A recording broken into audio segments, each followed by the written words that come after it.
Valleys are one of the areas where true professionals take their time in doing it right. The average valley gets loaded up with a substantial amount of water and can get backed up with ice and snow in colder areas. There are 3 methods to install in valleys, including the open, woven, and close-cut methods. First, we'll look at the woven valley. The woven valley should only be used with 3-tab shingles or slate-line shingles. This technique should not be used with GAF laminated shingles because of their thickness. So we'll install a woven valley with 3-tab shingles.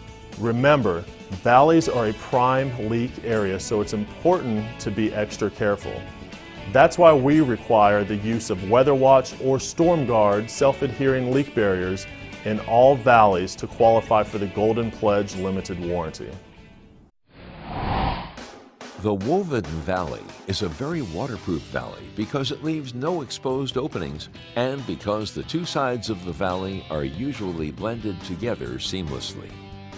The first step is to install Weather Watch or Storm Guard leak barriers down the valley. Then lay deck armor, Tiger Paw, or Shingle Mate deck protectors on the deck. Even if water does get blown in under the shingles, the leak barriers and deck protectors will provide an extra layer of protection. The woven valley shingles are applied simultaneously on both sides at the intersecting roof surfaces. Bring the first course along the eave up to and over the valley with the last shingle extending a minimum of 12 inches onto the intersecting roof. Now, bring the first course on the intersecting roof along the eave and extend it 12 inches across the valley and over the previously applied shingles. Press the shingles into the valley and nail them in place.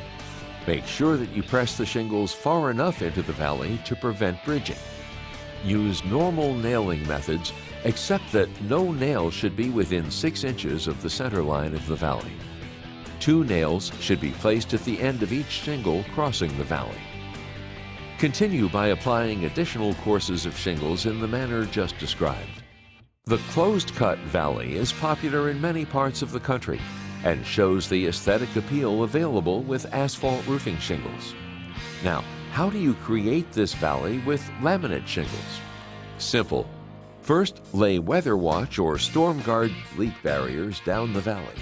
Bring the first course of shingles along the eave and across the valley onto the roof plane that has the lower slope or lesser height. Starting on this side allows the largest volume of water to come over the cut and not into the cut.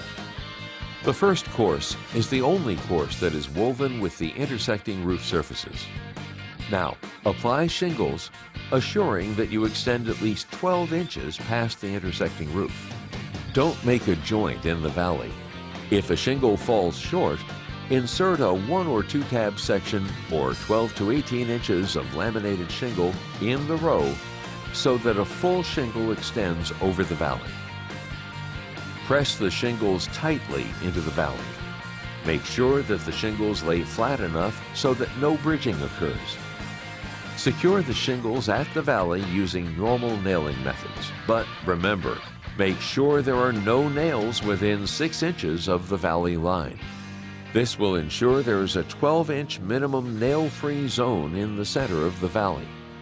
To ensure proper fastening, 2 nails should be placed at the end of each shingle that crosses the valley. Continue to apply succeeding courses in the same manner. Next, apply shingles to the unshingled side. Make sure that the shingles extend past the center line of the valley so that they can be trimmed properly in the next step. Trim the shingles as you install them using a chalk line to ensure a neat installation. Crop 1 inch on a 45-degree angle from the upper corner of each end shingle as you install. This will direct any water back into the valley. Finally, embed each end shingle in a strip of asphalt plastic roofing cement 3 inches wide. The open valley is next. Begin by applying corrosion-resistant metal over the Weather Watch or Storm Guard in the valley. Do not nail the metal to the roof. Metal needs to have space to move. Use either metal clips Or use the roofing nail head and clip the metal in place by placing the nail head at the metal's edges. Snap chalk lines on either side of the valley center line with the ends 6 inches apart at the ridge and widening 1/8 of an inch per foot as the lines approach the eaves. Cement flashing at the edges with asphalt adhesive. Then install the shingles.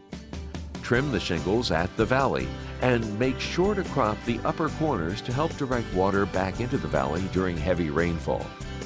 Finish by applying asphalt cement under the shingles at the valley. It is important to note close-cut California valleys can be used with GAF Timberline Series laminated shingles on slopes greater than 4 and 12. However, California valleys are not acceptable on Golden Pledge installations. For more details on shingle applications and specialized valleys like the California Valley, visit gaf.com.